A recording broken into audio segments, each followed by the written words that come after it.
Olá, tudo bem? Espero que todos vocês estejam bem.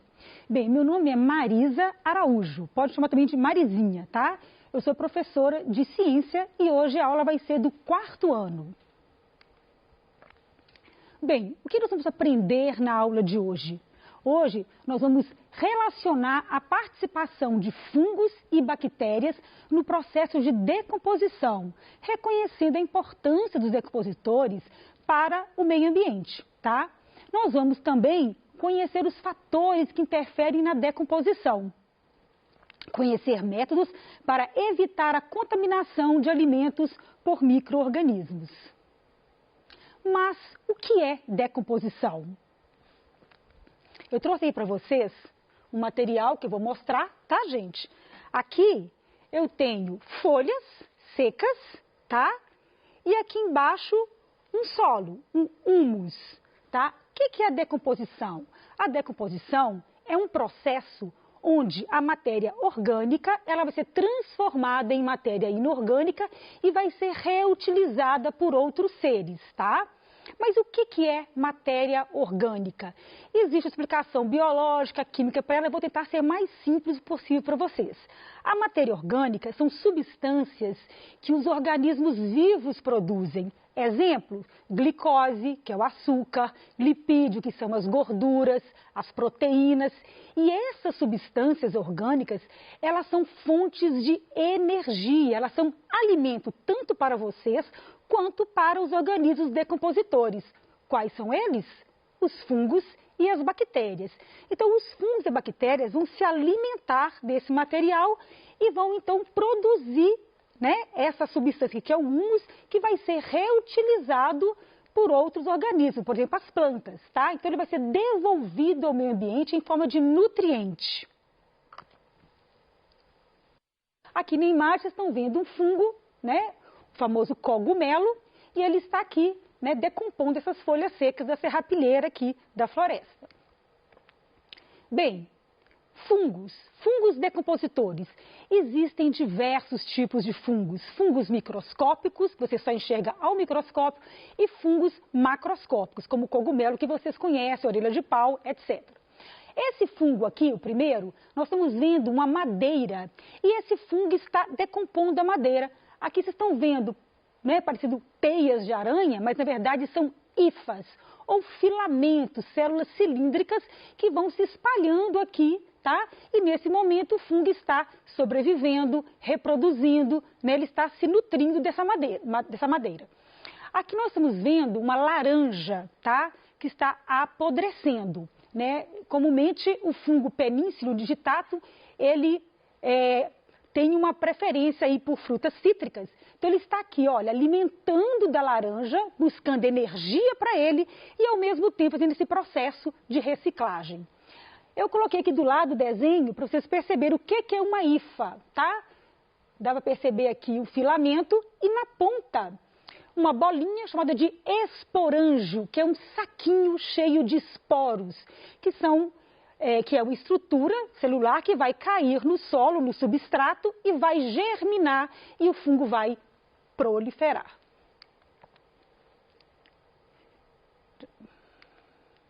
Bem, e as bactérias? As bactérias também são decompositoras. Aqui eu estou mostrando uma cultura de bactérias. O que é uma cultura de bactérias? Alguém preparou um gel, que pode ser uma água ou uma gelatina, né, com alimento, com nutriente para a bactéria, porque a bactéria e o fungo são seres vivos, são formados por células, e elas têm que se nutrir. Então aqui ela achou um meio favorável, então cada círculo que vocês estão vendo aqui não é uma bactéria, é uma colônia delas. E essa colônia vai ter milhares de bactérias, tá? Então aqui são as bactérias do solo, e muitas vezes a gente tem, ou vocês têm a imagem de que elas são monstrinhos, de que elas são perigosas, que elas só fazem o mal, que elas só causam doenças.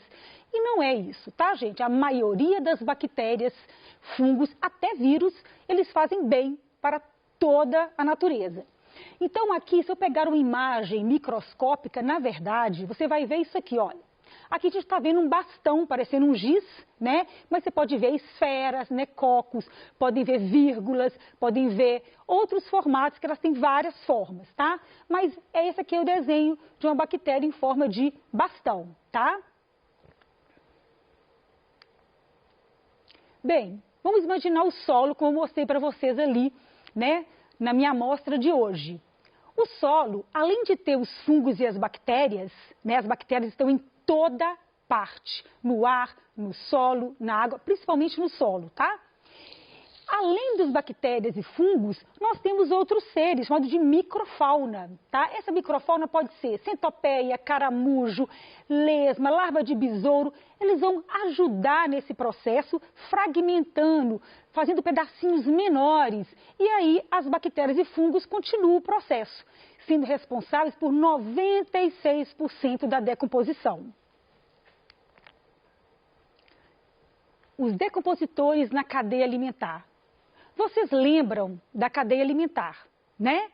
A cadeia alimentar, ela é dividida por vários níveis tróficos. O que são níveis tróficos? Temos o produtor, temos os consumidores e temos os decompositores.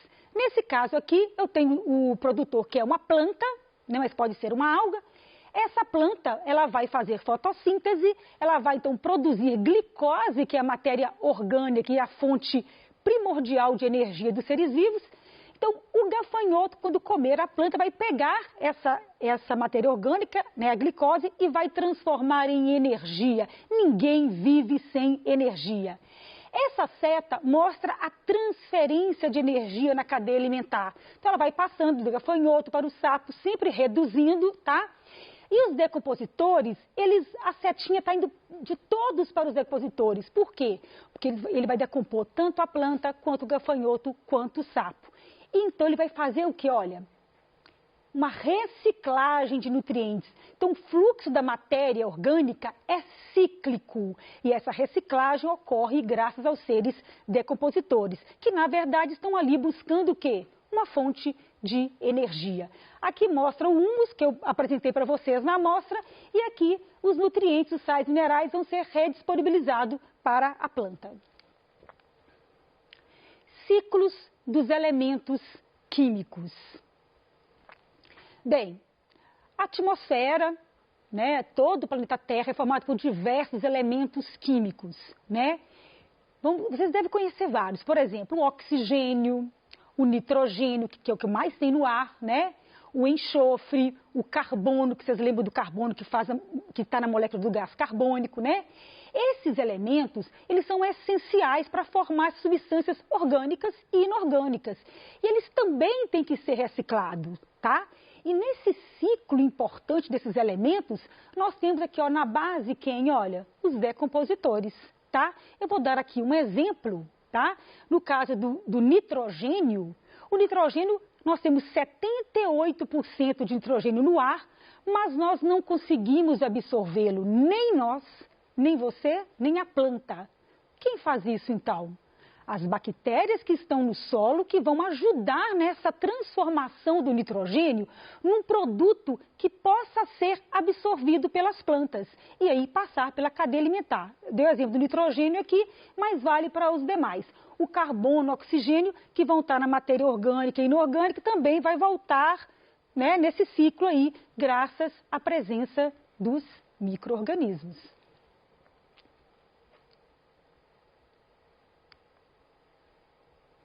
Pessoal, como eu falei com você que eles não são monstrinhos, que eles são muito essenciais, esses organismos, fungos e bactérias, os decompositores, eles também auxiliam na limpeza de substâncias prejudiciais ao meio ambiente, como, por exemplo, resíduos de petróleo, pesticidas, tá?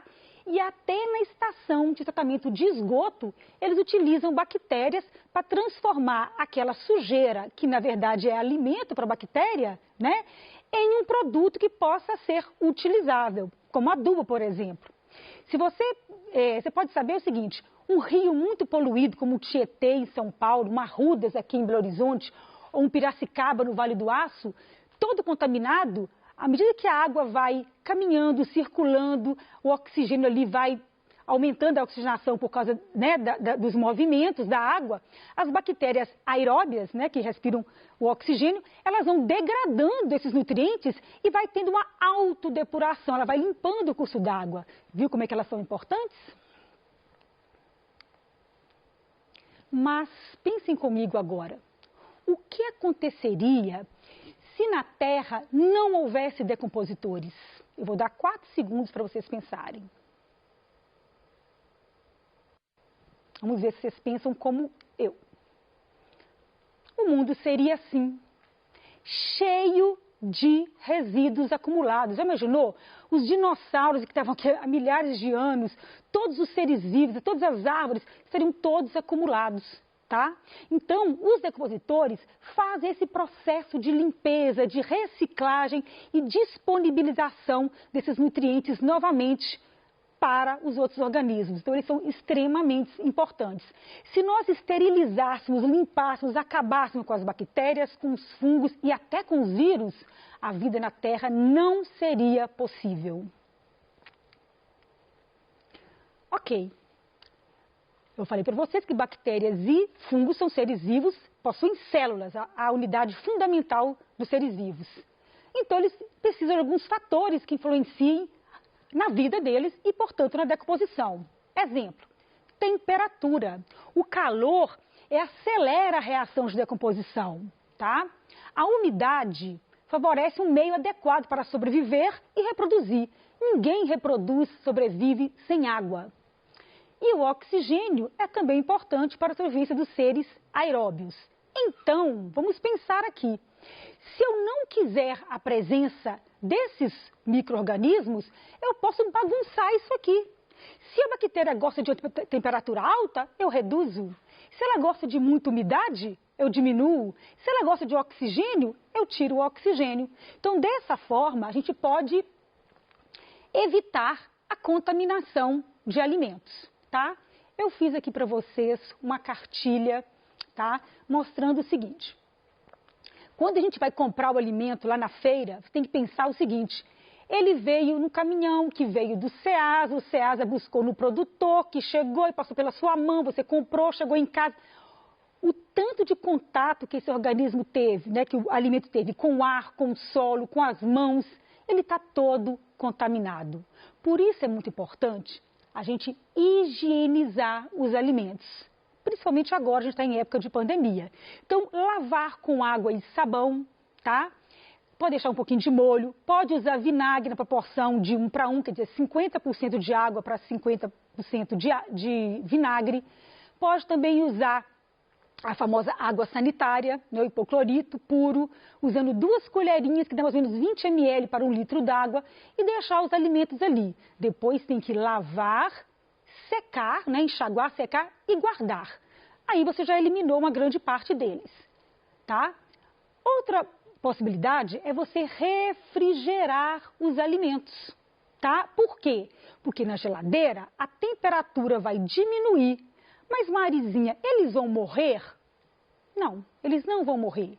Eles vão ficar preguiçosos, com o metabolismo lento, com a reprodução mais lenta. Mas se você colocar uma carne no freezer enorme e tirá-la, as bactérias vão começar de novo ali a reproduzir, tá?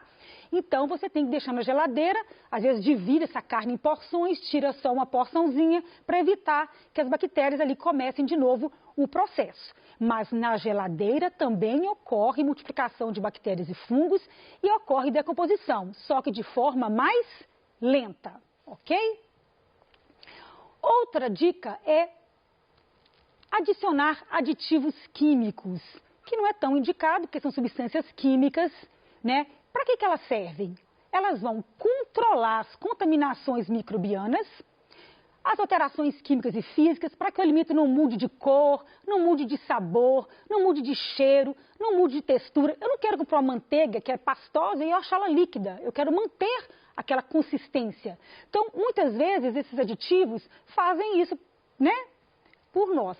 Mas também temos aditivos que vão tentar matar o micro-organismo, reduzir o oxigênio, reduzir a umidade, aumentar a acidez. Tudo isso para evitar a contaminação ou controlar os micro-organismos. Mas esses aditivos, eles podem nos causar mal por efeito acumulativo ao longo dos tempos. Tá? Pode causar câncer, tem pessoas que são alérgicas, podem causar distúrbios, né, digestivos. Então, é melhor a gente evitar produtos que são industrializados, tá? Então, eu trouxe aqui para vocês, vou mostrar rapidinho. Olha, aqui eu tenho um pão, que ele está já, né, no ambiente, começou a mofar. Uma laranja também que está já mofando, tá? Com o mofo aqui. E aqui, gente, um produto, né, que a gente pega no supermercado, uma caixinha, tá? Com a gelatina. A gelatina está em pó. Por quê? Tiraram a umidade, tiraram a água. E aí ela vai conservar mais, tá? Logicamente, você lê no rótulo, tem outros tipos de conservante. Mesma coisa aqui, o creme de leite. Olha, a conservação já começa pela embalagem. A embalagem evita contato com bactérias, com o ar, né, com a luminosidade. Então, e também aqui você vai ler que tem vários tipos de conservantes, tá? Agora, uma maneira milenar de conservar alimento é adicionando água, adicionando sal ou açúcar. Então, eu trouxe aqui o sal, né? Todo mundo conhece o sal. Então, se pegar, por exemplo, um peixe, né? O bacalhau, ele vem bem salgado. O sal, ele retira a umidade. O açúcar também. Quando a mamãe, a vovó faz uma compota, um doce, ela também está conservando esse alimento, ok? Bem, a não decomposição também ela é importante para a paleontologia, que é dos fósseis. Gente, mas isso é muito raro. Apenas 1% dos seres vivos consegue se fossilizar, porque tem que ter vários eventos juntos. Um soterramento rápido, por exemplo, ausência de decomposição microbiológica, preservação pelo gelo, por exemplo. No caso aqui da mineralização, as células, todo o tecido foi substituído por sílica, então acontece uma petrificação. E aqui no caso da mumificação, até parte mole conservou, mas é muito difícil conservar partes moles, tá? Geralmente conserva-se osso. Vou dar exemplo aqui de outra parte que é bem conservada, que é uma concha, né, uma carapaça, é mais fácil de conservar, tá? Mas esses eventos têm que ser em conjunto, então o processo é lento, o processo é raro, tá? E difícil. Então aqui tem um elefante que deve ter morrido no gelo e foi conservado, então, por causa dessa redução da temperatura. Os fósseis são muito importantes para a gente estudar a evolução dos seres vivos. Bem, então só para a gente dar uma retomada da aula de hoje, a gente estudou a relação entre bactérias e fungos, né, com a decomposição, a importância da decomposição para a reciclagem da matéria orgânica, né? Estudamos também que nós podemos controlar o crescimento de micro-organismos, a redução deles, utilizando os fatores que são temperatura, que são a umidade e disponibilidade de oxigênio. Percebemos também que existem diversos métodos para conservar os alimentos, né? Como higienização, redução de temperatura refrigerando os alimentos e também a adição de aditivos químicos. Lembrando que eles podem ser prejudiciais à saúde e que devemos sempre buscar alimentos mais naturais.